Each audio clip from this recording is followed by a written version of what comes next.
भगवान आज्ञा दीजिए, क्या सेवा करूं। सुखदेव महाप्रभु कहते हैं, परीक्षित तब भगवान ने कहा कि इस मणि के कारण बड़ी मुसीबत हुई है, हम पर झूठा ही आरोप लगा है हत्या का, चोरी का, ये मणि मुझे दे दीजिए।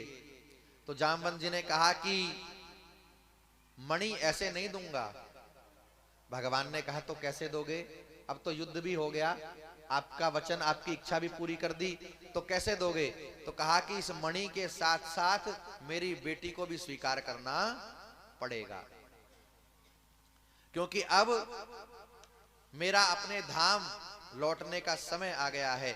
मेरे पिता की जिम्मेदारी होती है पुत्री, उसे योग्य वर और घर भेज करके पिता को अपनी जिम्मेदारी का निर्वाह करना चाहिए, और आप आ गए हैं, आपसे योग्य घर और वर कहां मिलेगा, मेरी बेटी को स्वीकार करिए। तब श्री जामवंत जी ने अपनी कन्या जामवती का हाथ द्वारिकाधीश के हाथ में दिया, और ये ठाकुर जी का दूसरा विवाह हुआ।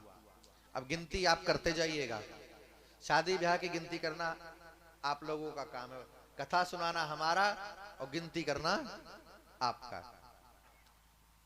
लेकर के आए थे मणि को और जाम्बवती को द्वारिकाधीश भगवान। तो सुखदेव महाप्रभु कहते हैं, मणि लाकर के सत्राजित को सौंप दी, तो सत्राजित बड़े लज्जित हुए। मैंने बिना विचार किए ही द्वारिकाधीश पर आरोप लगा दिया। कुछ दिन के पश्चात सत्राजित ने आकर के भरी सभा में क्षमा मांगी और प्रायश्चित करने के लिए मणि द्वारिकाधीश को लौटाने लगे। द्वारिकाधीश ने कहा कि इस मणि के कारण इतना उत्पात हुआ, ये मणि हमको नहीं चाहिए, मणि आप ही रखिए। तो सत्राजित ने अपनी कन्या सत्यभामा का विवाह श्री द्वारिकाधीश के साथ कर दिया और दहेज के रूप में वो मणि प्रदान कर दी। सुखदेव महाप्रभु कहते हैं, परीक्षित, ये ठाकुर जी का तीसरा विवाह हुआ। चौथा विवाह हुआ भगवान का, दो भाई थे विंद और अनविंद नाम के। उनके यहां 7 बैल थे और वो बैल इतने भयंकर योद्धा थे बैल, लेकिन इतने भयंकर योद्धा थे कि बड़े बड़े महारथी उनके सामने घुटने टेक गए। उनकी शर्त थी कि जो एक बार में इन 7 बैलों की नाक में नकेल डाल देगा, नाथ देगा इनको, उसी से अपनी बहन का विवाह करेंगे। सुखदेव महाप्रभु कहते हैं, परीक्षित, भगवान द्वारिकाधीश ने जाकर के उन 7 बैलों को एक बार में नाथा और विंद अनुविंद की बहन मित्र वृंदा के साथ ठाकुर जी का विवाह हुआ। कौन सा? हाँ, गिनते जाइएगा। एक बार श्री द्वारकाधीश अर्जुन को साथ लेकर के भ्रमण के लिए निकले थे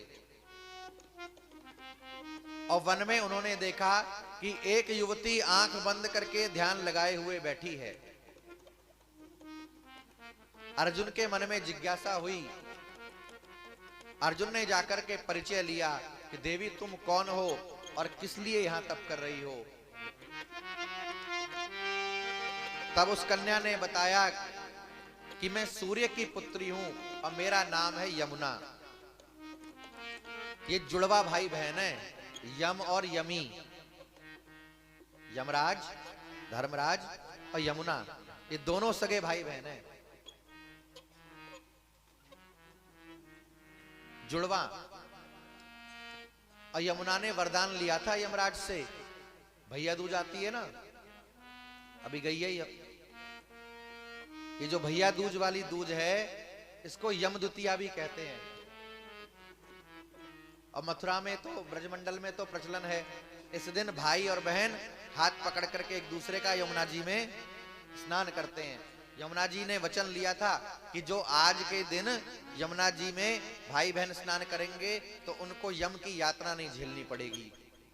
यम की यातना का अर्थ ये नहीं है कि मृत्यु नहीं आएगी। मृत्यु के समय जो कष्ट होता है, जो पीड़ा होती है, कंठ रुक जाता है, नाक कान से, आंखों से मल निकलता है, घरघराहट होती है, प्राण निकलते नहीं, छटपटाहट होती है। ये जो यातना है, ये यम की यातना नहीं झेलनी पड़ेगी, यमदूतों की मार नहीं सहनी पड़ेगी।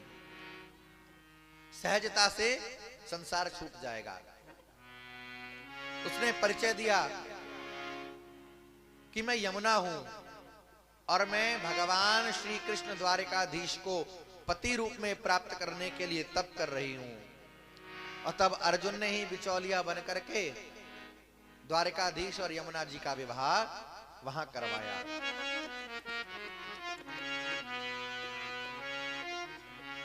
अगला विवाह श्री भगवान का नग्नजित नाम के राजा थे, कौशल देश के, उनकी कन्या नग्नजिति के साथ हुआ। भद्रा नाम की कन्या थी श्रुतकीर्ति देवी की, उसके साथ श्री ठाकुर जी का विवाह हुआ। और मद्र देश के राजा के कन्या लक्ष्मणा के साथ में ठाकुर जी का 8वां विवाह हुआ। एक राक्षस हुआ भौमासुर नाम का, जो भूमि से उत्पन्न था। उसने 16,000 राजकन्याओं को बंदी बना रखा था। 21,000 की संख्या पूरी करके तब उनके साथ विवाह करना चाहता था। होगा कोई पागल टाइप का साइको, आपने सुना होगा ना, एक वर्ड होता साइको, मानसिक दिवालिये जो होते हैं, बिना किसी मतलब के, बिना किसी उससे किसी की हत्याएं करना, मर्डर करते रहना, रेपिस्ट हो जाते हैं, वो साइको। तो ऐसा ही कोई रहा होगा, नहीं तो 21,000 कन्या क्या मतलब पड़ा है। इकट्ठी करी। श्री द्वारिकाधीश को सूचना मिली तो द्वारिकाधीश ने इस भौमासुर को मार करके इन कन्याओं को मुक्त किया और कहा कि अब तुम अपने अपने घर चली जाओ। इन कन्याओं ने कहा कि कौन से घर चली जाएं? अपने अपने पिता के घर जाओ। इन कन्याओं ने कहा कि हमें कौन स्वीकार करेगा? वर्षों तक हम यहां रही हैं इस असुर के यहां, हमें कौन स्वीकार करेगा? अगर पिता ने रख लिया, भाई ने रख भी लिया घर में, तो विवाह कौन करेगा? एक रात किसी की कन्या बाहर कहीं रह जाए तो संसार में कितनी बात बन जाती है। चाहे कोई विवशता में रही हो, किसी मजबूरी में, कोई कारण रहा हो, लेकिन लोगों के दिमाग में जो कचरा भरा है वही सामने रख देते हैं। तो इतने समय तक एक दुष्ट असुर की कैद में रही, पिता और भाई रख भी लेंगे घर में तो कब तक रखेंगे?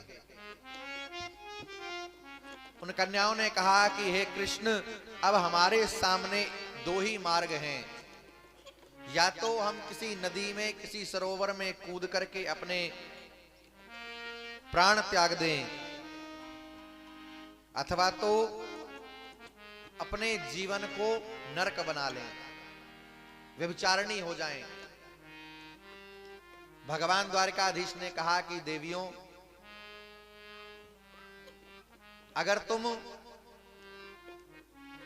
अपने जीवन को समाप्त करती हो, आत्महत्या करती हो, तब भी मुझे दोष लगेगा। मैंने तुम्हें मुक्त कराया तो ये मेरा कर्तव्य बनता है, मेरी जिम्मेदारी बनती है कि तुम्हारे जीवन की रक्षा करूं। और अगर तुम व्यभिचारी हो जाती हो इतनी बड़ी संख्या में, तो समाज का क्या होगा? अगर तुम्हें समस्या ना हो, तुम्हें आपत्ति ना हो, तो मैं तुमसे विवाह करना चाहता हूं, मैं विवाह करूंगा, मैं तुम्हें सम्मान का जीवन दूंगा। उन कन्याओं के जीवन की रक्षा के लिए, उनके जीवन को सम्मानित करने के लिए भगवान द्वारिकाधीश ने उन 16,000 कन्याओं से उनकी इच्छा से विवाह किया।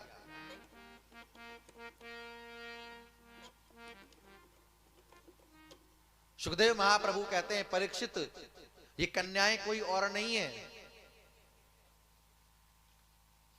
वेद के 3 भाग हैं। एक है ज्ञान कांड, एक है कर्म कांड और एक है उपासना कांड। उपासना कांड में जो मंत्र हैं उनकी संख्या है 16,000। 16,000 जो भगवान की स्तुति हैं, स्तुति के मंत्र हैं, वही ये 16,000 कन्याएं हैं। 100 प्रकार के जो उपनिषद हैं, उपनिषदों की संख्या है 100, वही 100 राजकुमारियां हैं। और 8 प्रकार की जो प्रकृति है, वही श्री ठाकुर जी की 8 पटरानियां हैं। जो प्रकृति को अपने अधीन रखे, प्रकृति को अपने वश में रखे, उसका नाम है जगदीश। और जो प्रकृति के बस में रहे, उसका नाम है जीव।